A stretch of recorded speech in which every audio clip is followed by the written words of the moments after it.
주의 위엄 이곳에 가득해.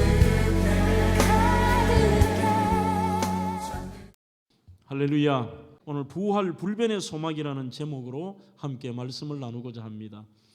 여러분, 종종 저는 내가 참 목사가 잘 되었다 이렇게 생각할 때가 있습니다. 뭐 대접받고 어디 가서 인정받고 이런 것은 아니고요. 오히려 성도들의 그 장례식장에 갈 때마다 나 참 목사 잘 되었다. 그 이유가 무엇이냐 하면 저도 똑같은 그리스도인으로서 정말 죽음과 부활, 천국에 대한 것을 일반 성도였다면 까먹고 살아가고 순간순간 그것을 기억하고 우리의 삶들을 점검하는 아마 그러한 지혜로운 삶을 살지 못했던 것 같습니다. 그런데 아무래도 목회자니까 300건 이상의 우리 성도들의 장례, 또 성도가 아니지만 외부에도 간곡하게 부탁을 할 때 집례를 할 때가 있습니다. 그래서 다양한 분들의 이 장례를 집례하면서 기업 회장의 장례도 제가 집례해봤고 어린 아이 청년의 장례도 해보고 우리 교회 안수 집사님의 모친 103세 어르신의 장례도 해보고 그리고 더 충격적인 것은 오늘 아버지의 장례를 파티마 병원에서 집례했는데 그 다음날 아들의 장례를 집례해보고 도대체 인생이 뭐냐? 그러면서 아무래도 목회자는 그 장례 집례를 하면서 장례식에 갈 때마다 인생을 한 번 더 생각해보고 내 인생의 방향과 그리고 믿음의 사람으로서 믿음 준비 잘해야 되겠다는 생각들, 그리고 한 번이라도 더 천국에 대해서 생각하고 부활 소망, 부활 신앙만이 이 슬픔을 당한 우리 유족들, 성도들을 위로할 수 있는 유일한 것이다. 그것을 목사가 자주 접하게 되니까 이거 참 목사 잘한 것 같다. 그런 생각을 해보는 것이죠. 여러분, 인간에게 죽음이라는 것은 절대로 가벼운 주제는 아닙니다. 그래서 죽음을 가지고 까불고 함부로 말하고 장난을 치는 사람은 진짜 인생을 모르는 것입니다. 인간에게 가장 절망적이고 상상할 수 없는 고통과 슬픈 일은 죽음입니다. 그래서 죽음은 특히 모든 인간이 가진 가능성을 내려놔야 되고 생명의 약동을 빼앗아버리고 모든 있는 것을 없는 것으로 만들어버리는 이런 것이 죽음입니다. 아놀드 토인비라는 분은 죽음을 한 사람이 파도 속에서 머리를 들고 잠깐 매서운 눈초리로 주위를 훑어보고 그리고 죽어간다 이렇게 말하고 있습니다. 자신의 죽음 앞에 당당할 사람은 아무도 없습니다. 그렇다면 성경은 우리에게 무엇을 이야기하고 또한 하나님께서 우리에게 어떻게 말씀하시는가가 우리에게 중요한데 오히려 그리스도인들이 이것 때문에 예수를 믿는 것입니다. 그 죽음에 대해서 하나님께서는 희망의 메시지를 저와 여러분들에게 던지십니다. 그것은 무엇이냐? 너희들도 이 땅의 모든 인생이 죄를 범하였음에 한 사람 예외 없이 모두가 죽음의 터널을 지나가지만 우리 그리스도인들에게는 주님이 그렇게 말씀합니다. 죽음은 끝이 아니다. 이것이 성경의 희망의 메시지입니다. 요한복음 11장 25절로 26절에도 주님께서 예수께서 이르시되 제가 장례를 집례할 때마다 묵도할 때 무조건 이 말씀을 제가 말씀을 선포하지 않습니까? 예수께서 이르시되 나는 부활이요 생명이니 나를 믿는 자는 오늘 죽은 그분이 믿는 분 아닙니까? 나를 믿는 자는 죽어도 살겠고 무릇 살아서 믿는 자는 영원히 죽지 아니하리니 이것을 내가 믿느냐? 희망의 메시지인 것이죠. 예수님은 부활이십니다. 생명입니다. 이 메시지는 놀라운 선포입니다. 그러면 믿지 않는다면 누구도 그 축복의 자리에 설 수가 없습니다. 예수님만이 유일한 부활이시고 그분을 통하여서만 우리에게 부활의 소망과 생명이 있다는 것입니다. 최근에 낮 예배 설교 때 제가 믿음의 정의를 한 번씩 해드리죠. 믿음이란 무엇이다. 믿음이란 무엇이다. 오늘 또 다른 정의를 한번 해보려고 합니다. 도대체 믿음이란 무엇일까요? 여러분들이 생각하시는 믿음은 무엇입니까? 저는 오늘 부활주일에 이렇게 정의하고 싶습니다. 이미 해주신 일을 받아들이는 것.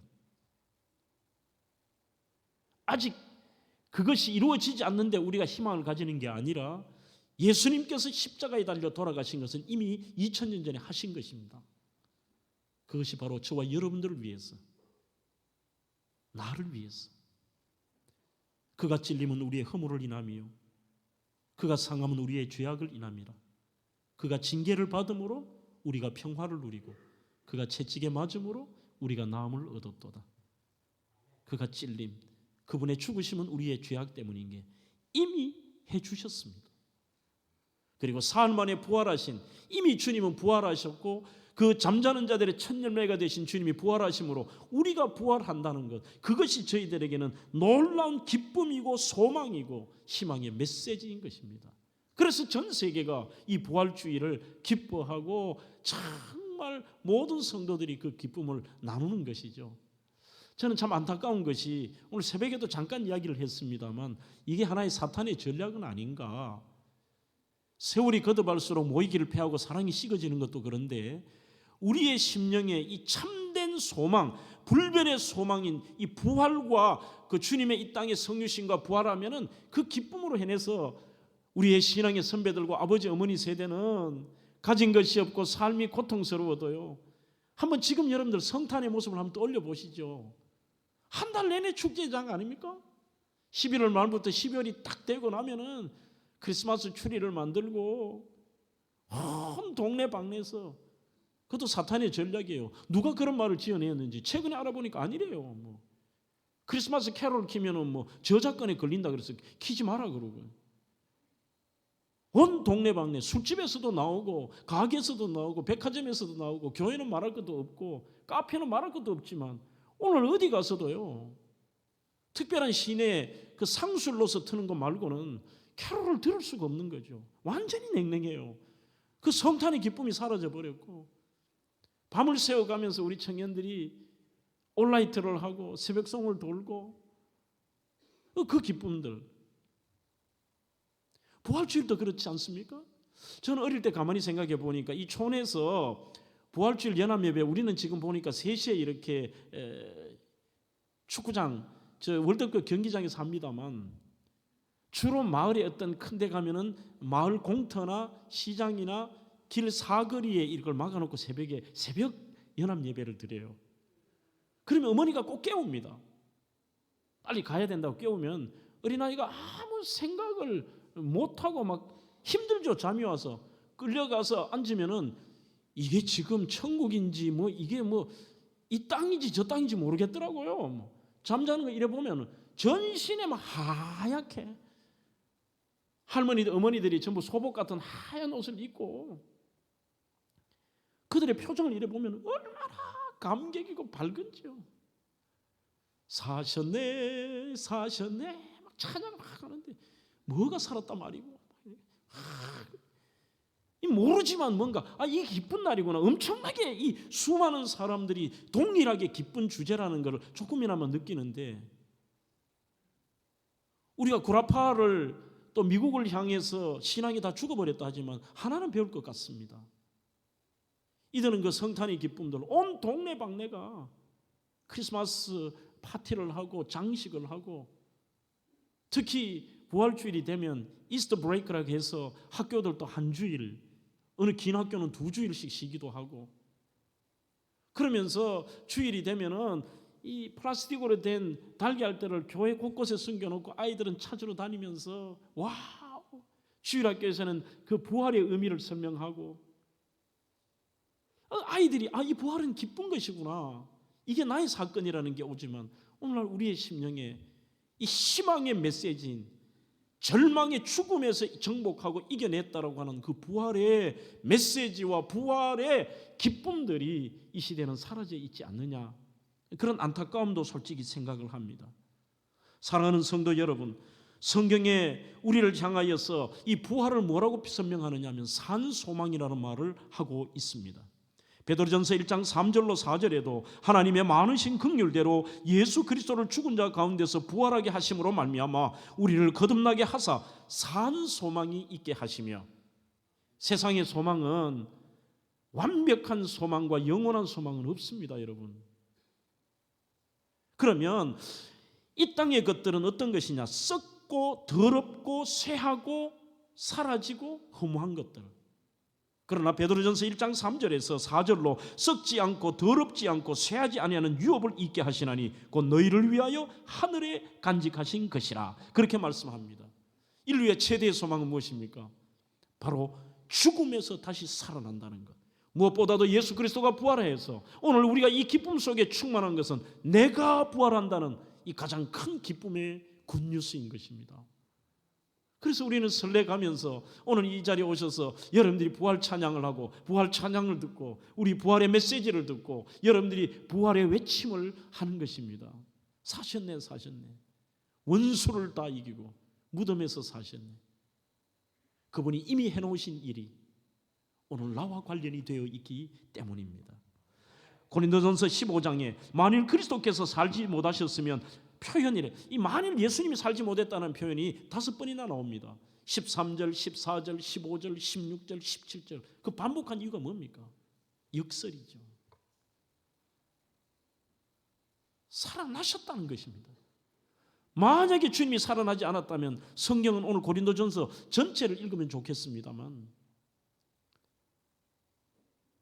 예수님이 다시 살아나시지 못했다면 희대의 사기꾼이라는 겁니다.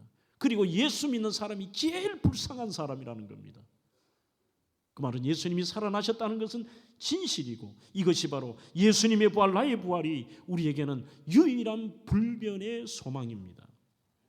가장 먼저 불변의 소망 부활은 예수님의 부활은 가장 확실한 역사적인 사실로 믿어야 됩니다. 불변의 소망으로 여러분들이 그분이 이미 해놓으신 일들을 우리는 확실한 사건으로 믿고 받아들이는 것입니다. 하지만 사람들은 그렇지 않습니다. 12절을 보시면 그리스도께서 죽은 자 가운데서 다시 살아나셨다 전파되었거늘 너희 중에서 어떤 사람들은 어찌하여 죽은 자 가운데 부활이 없다 하느냐. 말도 안 되는 소리 하지 마라. 죽은 사람이 어떻게 살아난단 말이고. 당시 고린도인들 중에도 어떤 자는 죽은 자 가운데서 부활이 없다고 주장을 합니다. 그 대부분의 사람들이 나름대로 인간적으로 똑똑한 사람들입니다. 그리스 철학자들과 그 그리스 철학, 헬라 철학을 연구한 사람들이었습니다. 말도 안 되는 소리 하지 말라는 거죠. 디모데 후서 2장 17절로 18절에도 나오는 후메네오와 빌레도 같은 사람은 뭐라고 하느냐. 웃기지 마라. 부활 이미 지나갔다. 헬라인들은 몸은 죽음으로써 끝나고 영혼만 계속 존재하는 것으로 이해합니다. 그러니까 이단이나 사이비들을 보면은 겉으로 이래 보면 우리와 다를 바 없는 것처럼 보입니다. 그러나 깊이 그 교리와 그들이 믿는 내용을 보면 성도들도 모릅니다. 예를 든다면 다락방의 그 이론들을요 가만히 추적해 보면은 그들은 육신의 부활을 믿지 않는 것 같아요. 성도들은 모르는 거죠. 영혼의 부활을 믿고 육신은 죽으면 끝이고, 그러니 거기서 잘못된 이단들이 나오고 삶이 엉터리로 살아갑니다. 우리가 육신이 어떤 죄를 짓든지 간에 육신은 사라져버리고 그 육신이 지은 죄는 그걸로 끝나버리고 예수를 믿으면 그 영혼은 구원받는다는 것이죠. 엉터리입니다. 죽음은 영혼의 감옥인 몸에서 탈출하는 것을 이야기도 합니다. 아닙니다. 우리가 말하는 부활은 영과 육의 부활입니다. 유물론적 사상에 빠져있는 사람들도 죽음 이후의 삶을 전적으로 부정합니다. 왜 그러느냐? 한 번 사람이 죽으면 그것으로 모든 게 끝난다는 거예요. 이게 그냥 끝나는 거죠. 사도행전 17장에도 그런 말이 나옵니다. 에피쿠로스 학파라든지 자살하는 사람들의 특징이 왜 그럴까요? 이 땅의 고통이 너무 크기 때문에 쉽게 하는 말이 있습니다. 죽으면 그만이지. 여러분들 죽으면 그만입니까? 그것은 유물론적 사고입니다. 헬라의 이론론 빠져든 사람들은 영혼은 불멸하다. 그러나 몸은 썩어 없어질 것이라는 겁니다. 예수를 통하여 영혼은 구원받지만 우리의 육체의 부활은 생각도 하지 말라는 것이죠. 그냥 육체는 연약한 것이고 죄덩어리고 문제 있으니까 죽어버리면 육신은 사라지면 끝. 아니죠. 부활을 역사적 사건이 아닌 영적 사건으로 받아들이기도 합니다. 그냥 상징적이라는 것이죠. 그거는 기독교인들이 그렇게 하려고 하는 상징이다. 그러면 여러분들 예수 믿을 필요가 없죠. 실현된 종말론과 그에 따른 열광주의에 빠진 사람들도 있습니다. 그게 뭐냐? 이미 지금 그리스도의 통치에 참여하였고 영적 구원을 자기 집단에 들어오면 구원을 받고 나머지 부활이 필요 없다는 겁니다. 그 대표적인 것이 사이비 신천지 같은 것이죠. 이 땅에서의 신천신지. 14만 4천 안에 들어오면은 영원히 죽지 않고 영생불사하며 이 땅에서 신천신지를 이룰 것이라는 그런 엉터리를 주장도 하고 있습니다. 그들에게는 미래가 아닌 오직 지금이 전부였습니다. 그 중에 제일 심각한 것은 자유주의 신학자들입니다. 19세기 초에 기독교를 현대 감성에 맞추기 위해 성경 말씀과 기독교 진리에서 자, 여기 말씀이 있다. 그러면 여기에서 합리적으로 보이는 거죠. 그러면서 이들은 이렇게 얘기합니다. 자, 성경 안 믿는 것 아니다. 이건 하나님 말씀이 되기도 하는데 여기에서 사람들이 이해할 수 없는 초자연적인 것은 다 빼자. 아니, 바다가 어떻게 갈라질 수 있나? 말도 안 되지. 그거는 그냥 신화야. 빼자. 물리를 어떻게 걸을 수 있나? 그것도 상징이고 사람들이 이렇게 가는 것처럼 봤겠지. 그렇게 이상한 해석을 하면서 다 빼는 겁니다. 죽은 자가 살아난 것과 그러니 가장 핵심인 예수 그리스도가 살아나셨다는 것을 부인하는 것은 예수님이 하나님의 아들이 이 땅에 하나님이 이 땅에 오신 것을 부인하는 것이죠. 슐라이마커라고 하는 분은 기독교는 역사적 사건을 믿는 것이 아니라 하나님을 의지하는 내면의 느낌이다. 뭐 이런 소리를 하고 있어요. 심각한 것이죠. 리출이라는 분은 더는 기적을 믿을 수 없다. 그 중에 예수님의 성육신, 죽음, 부활의 사건 이거는 그냥 전설이고 비유다. 그냥 삶의 본보기로 해석하고 있다. 이런 사람은 안 믿는 사람보다 더 악한 사람들인 겁니다. 오히려 기독교를 파괴하는 사람들입니다. 그리스도인들을 구원의 길에서 떠나게 만드는 사람들입니다. 가장 큰 이단이며 기독교를 말살시키는 무서운 사상이죠. 그리고 이들에게 중요한 건 뭘까요? 그런데도 왜 자기들이 예수를 믿는다고 하고 교회를 다닐까요? 이 자유주의 신학자들은 그리스도인이 착하고 윤리적인 사람이 되어 남을 사랑하고 세상을 더 좋은 곳으로 만드는 이 세상을 만들고 내 마음의 평안을 얻고 그리고 내가 착한 사람 되려고 교회 다닌다고 생각합니다. 무서운 것이죠. 여러분들 예수 안 믿어도 우리보다 인간적인 기준으로 착한 사람 훨씬 많을 수도 있습니다. 오늘 예수의 십자가 그리고 그분의 부활하심 그분의 십자가 이미 행한 일 때문에 영원히 죽어 마땅하고 심판받아야 될 내가 죄사함과 구원의 은총을 누렸고 하나님의 자녀가 되는 권세를 얻었고요. 그분이 하나님이시기 때문에 다시 살아나심으로 잠자는 자들의 첫 열매가 돼서 우리도 그렇게 영광스럽게 살 수 있다는 이 놀라운 희망의 메시지. 그래서 예수 선언이라는 바이올라 프랭크의 책에 보면은 우리 기독교는 예수 그 이하도 그 이상도 아니다. 십자가, 천국, 부활의 메시지. 그래서 어떤 교회도 어떤 목회자라 해도 오늘 예수의 십자가와 부활을 증가하지 않는 목회자와 교회는 교회가 아닙니다. 목회자가 아닙니다. 사랑하는 성도 여러분, 오늘 본문 15장 14절에도 그리스도께서 만일 다시 살아나지 못하셨으면 우리가 전파하는 것이 헛것이라고 하는데 그 헛것이라는 단어 캐노스라는 말이 뭐냐? 아무 능력이 없다는 뜻입니다. 그러니 교회를 다니고 뭐 신앙생활을 하는 것처럼 보여도 그 속에 부활 신앙이 없고 이 부활에 대한 믿음과 예수에 대한 믿음이 없다면 그 사람은 아무것도 아닌 능력이 없다는 거죠. 혹시 여러분들 팀 켈러라는 분을 들어보신 적이 있습니까? 이분은 뉴욕의 리디머 교회 담임 목사님이신데 책을 참 많이 쓰신 분입니다. 그리고 굉장히 두꺼워요. 워낙 제가 저분을 좋아해서 책 다 읽어봤어요. 저분 거를. 그중에 가장 최근에 썼던 것이 바로 그분이 췌장암 말기 진단을 받고 썼던 부활을 입다라고 하는 책입니다.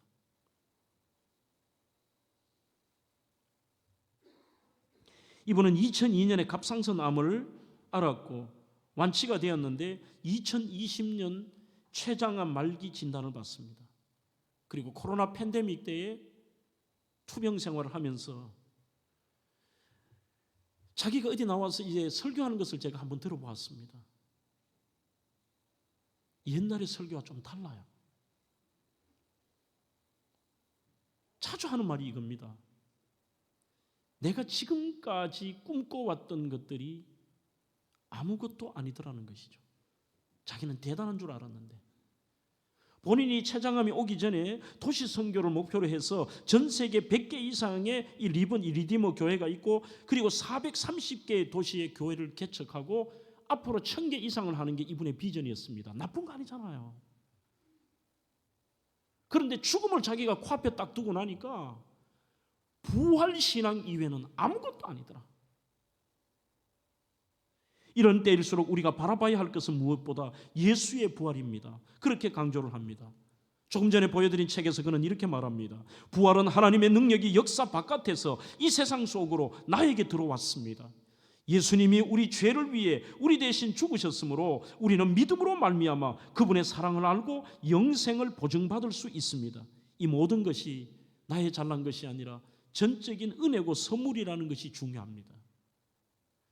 주님은 죽은 자 가운데서 다시 살아나 역사 속에 내세의 능력을 들여놓으셨습니다. 장차 우리 모두가 부활할 때 그분이 우리의 모든 눈물과 슬픔과 아픔과 질병과 고통을 씻어주시고 닦아주실 것입니다. 죄를 위한 예수님의 죽음과 부활이 역사 속에 실제로 벌어졌기 때문에 모든 것이 달라졌고 모든 것이 그야말로 모든 것입니다. 그러므로 예수의 부활의 믿음은 거기에 능력이 있습니다. 그러니까 오늘 자기의 삶이 용기를 내고 항암 치료를 받고 야 이러면 살 수 있지 않느냐, 그리고 이렇게 하면 어떨까, 마음의 결심도 하고, 그 어떤 것도 아니더라는 거예요. 오직 부활의 확실한 부활신앙이 자기를 견디게 만들고 기다리게 만들고 감사하게 만들고 오히려 능력 있는 그리스도인으로 살게 하시더라.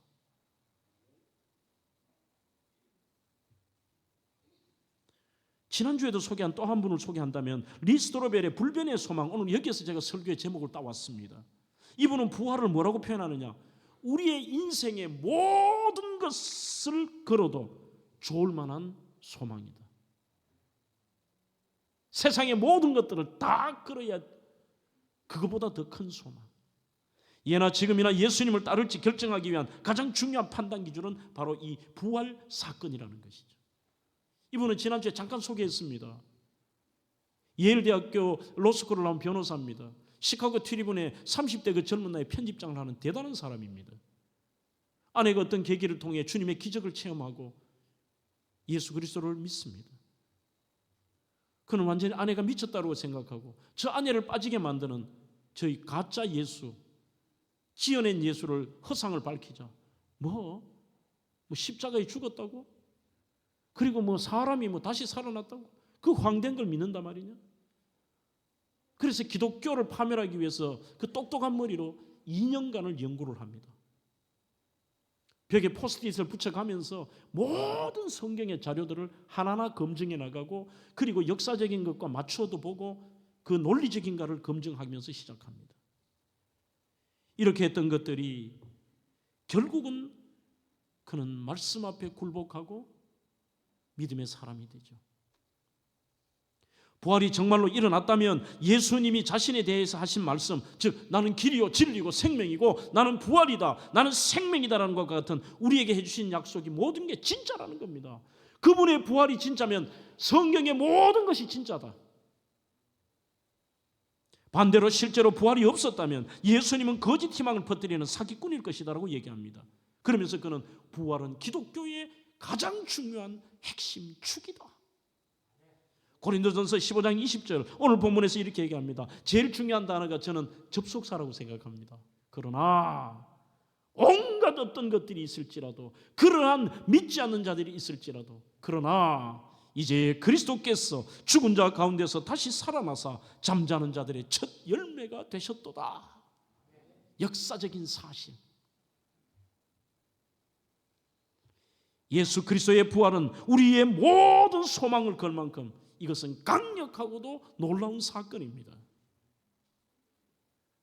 리스도로벨과 비슷한 사람이 있었습니다. 리코나라고 하는 박사였는데 그 두 사람이 예수의 역사성, 그 사건에 대해서 조사를 하고 두 분 다 아주 신실한 그리스도인이 된 사람들인데, 이 두 분이 한글로는 번역은 되어 있지 않습니다. The Case for the Resurrection of Jesus, 그 예수님의 부활을 증명한다는 이 논문을 썼습니다. 소제목은 이것입니다. 예수의 부활은 정말 사실인가? 그러면서 이 책에서 5가지로 자기들이 예수의 부활을 의심할 수 없어 받아들여야 되는 그 5가지 사실을 이 책에 쓰고 있습니다. 첫 번째, 예수님은 확실히 십자가에서 죽으셨다. 그러니까 뭐 잠시 기절했고 뭐 누가 뭐 도적했고 이런 게 아니라 아무리 자기들이 조사해봐도 이거를 어떻게 부인할 수가 없는 겁니다. 확실히 죽으셔야 확실히 부활하셨잖아요. 확실히 죽지 않았는데 부활은 의미가 없죠. 그러면서 이 책에서 얘기합니다. 회의자나 자유주의자들조차도 예수의 죽음만큼은 전부 인정하더라는 것이죠. 그 당시에 그 십자가의 형태를 그 누구 하나도 거기서 죽지 않고 내려올 수가 없습니다. 로마 병사는 매일 사형을 집행하는 사람들입니다. 사람이 죽었는지 안 죽었는지 정확하게 압니다. 그래서 마지막 상황에서는 확인하고 또 확인하고 가능성은 전혀 없지만 그 사람이 만에 하나 천에 하나라도 그럴까 봐 또 내려온 사람들을 그게 다리와 팔을 부러뜨려 버리죠. 하지만 우리 예수님은 이미 상상할 수 없는 보통 사람이 견디기 어려운 그 채찍에 맞으시고 온갖 고난 속에 그 십자가의 횡십자가를 지실 수 없을 만큼의 다른 사람이 대신자일 만큼 처절한 상황이었어요. 십자가에 6시간 달리시면서 그곳에서 돌아가셨고 더 이상의 이들이 주님의 뼈를 꺾을 필요가 없었던 것입니다. 두 번째, 제자들은 예수님이 부활하셔서 자신들에게 나타난 것을 믿었다고 되어 있습니다. 사도행전 1장과 15장 여러 곳에서 나옵니다. 신기한 것입니다.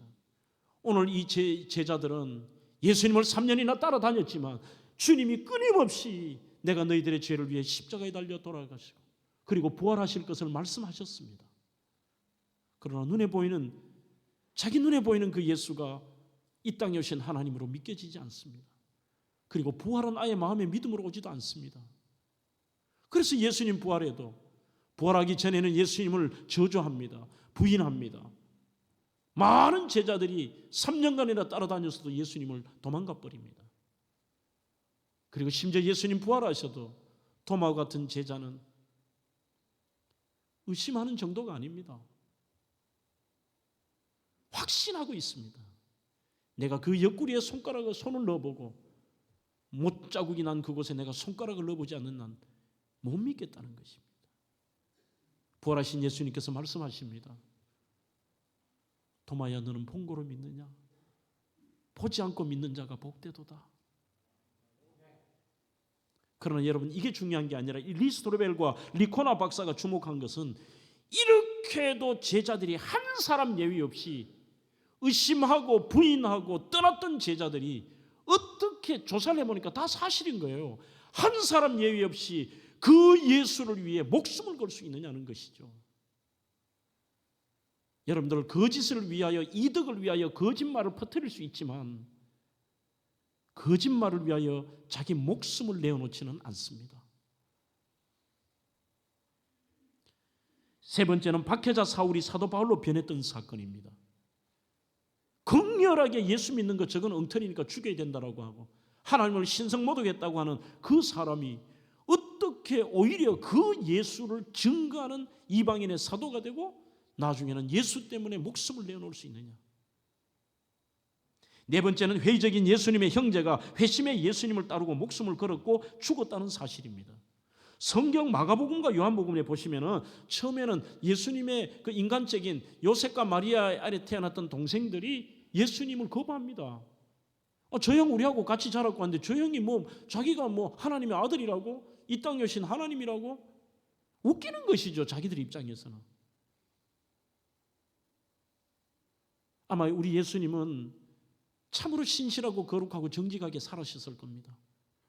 그래도 이들의 머리에는 하나님이 인간이 되었고 그게 우리 형이라는 게 믿어지겠습니까? 하지만 성경은 고린도전서 15장과 사도행전 15장에 보시면은 그 여러 형제 중에 대표적인 것이 야고보입니다. 야고보는 자기 형 예수, 그러나 저분은 이 땅에 오신 하나님의 아들이요 우리의 구원자이며 주는 그리스도시요 살아계신 하나님의 아들이십니다. 도마의 고백처럼 나의 하나님이시고 나의 주님이십니다. 그러면서 그 주님을 증거하다가 형제 야고보도 순교의 제물이 됩니다. 마지막 다섯 번째는 예수님의 무덤이 비어 있다는 것입니다. 육신의 부활을 이야기합니다. 예수님은 확실히 죽음에서 다시 살아나셨다는 것, 이 역사적인 사실, 진리의 사실이고 그것이 바로 저와 여러분들을 위한 사건이라는 것입니다. 두 번째로 주님의 십자가와 부활은 나에게도 최고의 희망과 불변의 소망인 것입니다. 앞부분 3절 4절에 내가 받은 것을 먼저 너희에게 전하였노니 이는 성경대로 그리스도께서 우리 죄를 위하여 죽으시고 장사 지낸 바 되셨다가 성경대로 사흘 만에 다시 살아나사라고 선포하고 있습니다. 몸으로 부활하신 예수님은 많은 사람들에게 나타나셔서 자기를 증거해 보이셨습니다. 예수님이 육체를 가지고 부활하셨기에 우리도 육체를 부활한다는 이 확고한 영혼과 육신의 부활에 대한 소망, 추상적인 게 아니잖아요. 기독교의 소망은 하나님의 일방적인 선물입니다. 우리를 속량해 주시고 우리를 살려주신 그것이 산 소망입니다. 이 땅에서는 얼마나 많은 희망 고문이 있습니까, 여러분? 십자가의 사건은 현재 우리의 삶을 위해 주시는 것이 참 많습니다. 십자가는 죄책감과 수치심에 대한 두려움에서 해방시켰습니다. 주님의 십자가는 저는 이렇게 오늘 한번 적어보았습니다. 영수증입니다. 우리의 죄의 대가를 치루었다는 영수증입니다.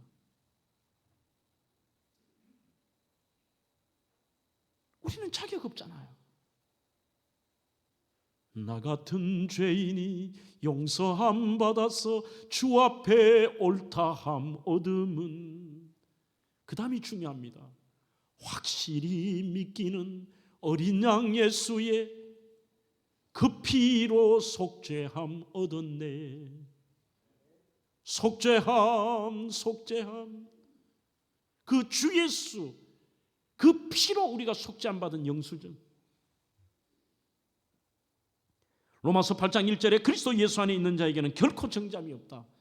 그래서 죄책감이나 수치심이나 죄를 지으라는 이야기가 아닙니다. 여러분들이 예수를 알기 전이나 오늘 또 인간의 연약함으로 지은 그 수많은 죄악들을 주님 앞에 내려놓으십시오. 수치심과 고통 속에, 염려와 죄책감 속에 여러분들의 인생을 망치지 마십시오. 하나님은 여러분들을 말갛게 하셨는데 자기는 그 얼룩을 여전히 기억하고 있습니다. 아닙니다. 죽음에 대한 두려움과 슬픔에서도 해방이 됩니다. 히브리서 2장 14절로 15절입니다. 예수의 죽음을 이기신 만왕의 왕의 승리를 전적으로 우리의 부활과 죽음을 이기는 그 말씀인 것이죠. 아들이 죽으심으로 로마서 5장 10절에도 그것으로 말미암아 하나님과 화목하게 되었은즉 화목하게 된 자로서 더욱 그의 무엇으로요? 살아나심으로 말미암아 그도 구원을 받을 것이라. 그도 구원을 받을 것이라. 죽음은 부활하신 그리스도를 믿는 이들에게는 여러분들 뭐예요? 이빨 빠진 야수입니다. 두렵고 고통이지만 여러분들을 잡아먹을 수가 없습니다. 그래서 믿는 사람들은 믿음의 횟수가 몇 년이 되었든지 이게 중요하지 않습니다. 죽음에 대한 두려움과 슬픔에서도 오늘 이 부활이 우리를 해방시킵니다. 넉넉하게 이긴다고 말하죠. 그리고 오히려 저는 한 번씩 우리 성도들의 고백을 들을 때마다 와, 우리 권사님은 나보다 한 몇 단계 높은 신앙의 수준이다.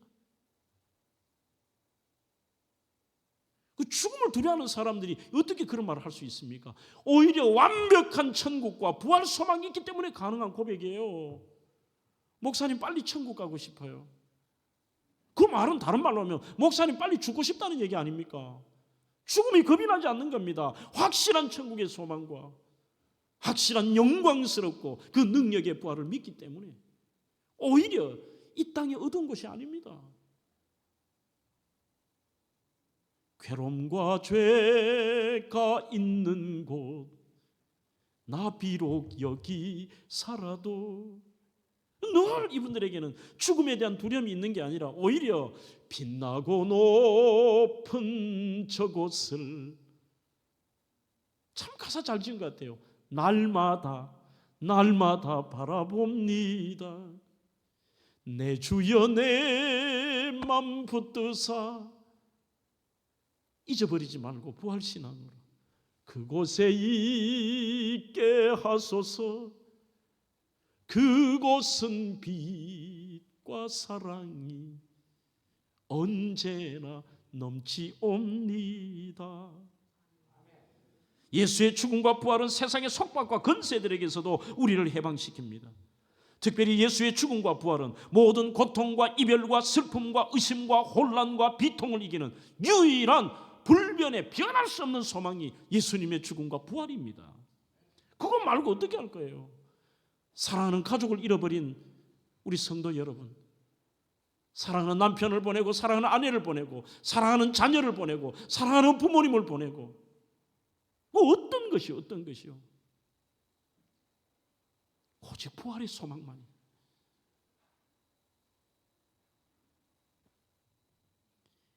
미국의 세들백 교회 릭 오렌 목사는 오바마로부터 지금까지도 모든 미국 대통령들의 영적 멘토입니다. 그 시골에다 어마어마한 이 교회를 세우고 지금도 열심히 목회하는데요. 릭 워렌 목사님, 케이 워렌 목사님에게 아들이 있습니다. 제가 미국에 갈 때마다 꼭 이 세들백 가고 한 번씩 저 목사님을 직접 만나요.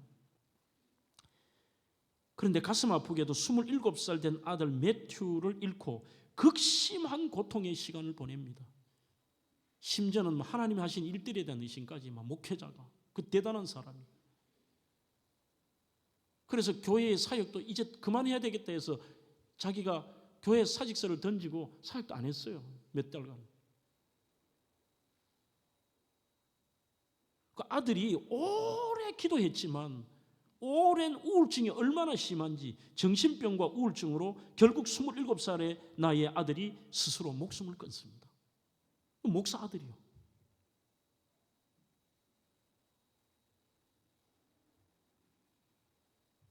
지난주부터 오늘까지 제가 리 스토르베라는 이 사람 얘기가 지금 많이 나옵니다. 하여튼 별난 사람 같아요. 따지고 하는 거. 바로 이 리 스토르베르 불변의 소망 책을 이분이 바로 목회자가 신학 가서 목회자가 되고 릭 워렌 목사님의 교회에서 사역을 했습니다. 같이. 한참의 시간이 지나더니 목사님이 목회 현장에 복귀를 했어요. 그러자 리 스토르베르이 또 묻습니다. 목사님 어떻게 고통을 이겨내었습니까? 하니까 목사님이 이렇게 얘기합니다. 답은 부활절입니다. 여러분은 평생 동안 새 날을 수없이 경험하게 될 것입니다. 그 새 날의 답은 부활절입니다. 첫 번째 질문은 고통의 날에 무엇을 해야 할까? 이 땅의 고통의 날에 뭘 해야 될까? 그 답도 부활절입니다. 두 번째 질문, 의심과 혼란의 날을 어떻게 견뎌야 될까? 하나님이 왜 이런 고통 속에 그 자식을 잃은 부모 마음이 어떨까요? 이걸 어떻게 해요? 그것도 제정신이 아닌 그걸로 그냥 자살해버리는. 의심과 혼란의 날을 어떻게 견뎌낼까? 답은 부활절입니다. 세 번째 질문, 어떻게 기쁨과 승리의 날에 이룰 것입니까? 답은 부활절입니다. 이에 대한 저의 대답은 10번을 물어도 부활절입니다. 답은 바로 머뭇거리되면 또 얘기합니다. 바로 부활절입니다. 확실한 고백이죠. 그리고 우리의 불변하는 소망은 부활 이후에 우리에 대한 영광스러운 모습입니다. 고린도전서 15장과 베드로전서 1장에서 부활과 재림 후에 우리의 모습을 이렇게 말씀하고 있습니다. 그 첫 번째 특징이 썩지 아니하는 몸으로 다시 산다는 것입니다. 더럽지 않고 쇠하지 않는 썩지 않은 몸으로 우리는 그렇게 영광스럽게 부활할 것이다. 부활하는 우리의 몸은 다시 죽지 않습니다. 늙지 않습니다. 병들지 않습니다. 그래서 이스라엘의 전설에는 아주 재밌는 전설이 있습니다. 예수님이 살려주신 베다니의 나사로가 무덤에서 예수님이 살려주셨을 때 나와서 첫 마디를 뭐라고 했느냐? 이거는 성경에도 없고 그냥 자기들의 전설이에요. 나사로가 죽은 지 나흘 만에 다시 살아나와서 예수님께 이 질문을 했습니다. 예수님, 저 또 죽습니까? 묻더래요. 그러자 예수님이 너 또 죽는다 그러셨습니다. 그러자 그때 이후로 나사로가 죽을 때까지 한 번도 안 웃었대요. 죽음이 그만큼 강력하고 썩고 더럽고 쇠하는 것이 인생입니다. 늙고 죽고 병드는 것. 그러나 우리의 부활의 모습은 더 이상의 영원히 죽지 않습니다. 영원히 늙지 않습니다. 영원히 병들지 않습니다. 두 번째는 영광스러운 모습으로 다시 삽니다. 영광스러운 모습. 지금처럼 이러한 인간의 하등 존재 정도가 아닙니다. 우리 주님의 부활하실 때 모습은 시공을 초월하셨습니다. 가장 신령한 모습으로. 세 번째는 강한 모습으로 삽니다. 고린도전서 15장 43절에 약한 것으로 심고 강한 것으로 다시 살며 이렇게 되어 있습니다. 이 사람이 연약합니다. 우리가 전부 강해 보이고 정말 사람 아무것도 아닙니다. 저는 제가 체력이 굉장히 강한 줄 알았어요. 착각이었습니다. 지난주 금요일부터 조금 심한 프로그램, 심한 제 어떤 스케줄이에요. 설교 준비하고 신방하고 환자 방문하고 금요 기도회 준비하고 기도회 따로 하고 회의하고 토요일 날 우리 열매지역 신방하고 저녁에 새벽 1시까지 설교 준비하고 주일 날 설교 지난주에 4번 하고 월요일부터 또 특별 새벽 기도 들어가고 열매지역 신방 계속 가고 환자 신방하고 수요일 날 어린이 예배하고 금요 기도 딱 되니까 눈에 이쪽 눈이 완전히 그냥 실핏줄이 다 터져버리더라고요. 좀 부끄러우십니다. 야, 이게 진짜 사람이 이 정도 가지고 말이죠. 걱정하지 마세요. 지금 괜찮아요. 우리가 굉장히 대단한 것 같고 약 먹고 운동하고 능력 있고 아닙니다. 늙고 쇠퇴하고 가는 것이 그게 인간의 순리입니다. 연약하여지고. 지난 어린이 예배 때 우리는 어린아이 하나가 저한테 질문을 이렇게 해요. 목사님, 질문이 있어요. 뭔데? 아기가 죽으면 천국 가요, 지옥 가요? 아기는 예수님 안 믿었잖아요. 그거는 목사님이 몰라. 하나님의 그걸 주권이라고 하는데 하나님이 그 아이를 어떻게 하시겠지? 또 물어요. 목사님, 그러면 할머니가 죽으면 할머니로 천국에서 태어나요? 부활이 돼서 궁금한 거죠. 확실한 답을 줄 수 있죠. 아니, 성경은 이렇게 얘기해. 성경은 더 젊거나 더 늙어. 그거는 100세가 넘어서 할머니로 돌아가셔도 가장 강하고 가장 젊고 가장 아름다운 그러한 몸으로, 청년 같은 몸으로 부활해. 그러면 너희들이 예수님 믿고 혹시나 죽어서 천국 가면 어떻게 되는지 알아? 영원히 어린아이로 살지 않아.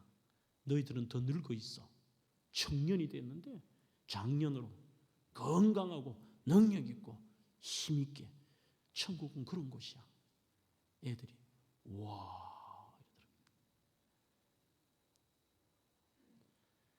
고린도전서 15장 44절에 우리는 신령한 몸으로 다시 살며 그리고 사랑하는 성도 여러분 영원히 삽니다. 말씀을 정리해 볼까요? 조금 전에 그 팀 켈러 목사님 얼마 전에 돌아가셨습니다만 복음, 특히 그 부활을 입다라고 하는 여기에서 이렇게 주장합니다. 복음은 예수님을 통해 그분의 죽음이 우리를 죄와 사탄의 진정한 영적 전염병에서 해방시키셨습니다. 부활을 통해 죽어도 산다는 것과 영광스러운 모습의 실체로 부활할 것이라는 것입니다. 수시로, 이거 중요합니다. 수시로 예수의 죽으심과 부활을 묵상할 때 어려움을 견딜 뿐만 아니라 자기의 삶은 물론 세상을 변화시키는 능력과 힘이 있습니다. 성도 여러분, 오늘 여러분들에게 답은 무엇입니까? 이 땅의 답은 몰라도 됩니다. 그러나 가장 중요한 여러분들의 삶의 죽음과 그 이후에 대한 답을 분명히 날마다 묵상하고 확신하며 그렇게 살아갑니다. 그분의 사건이 우리의 사건으로, 그분이 죽으심으로 우리가 살게 되었고 그분이 부활하심으로 저와 여러분들도 오직 하나님의 은혜로 가장 영광스럽고 가장 은혜롭고 신령하고 강한 모습으로 부활의 몸으로 영원히 살 줄로 믿습니다. 이 소망이 저와 여러분들의 가장 불변의 소망인 것입니다.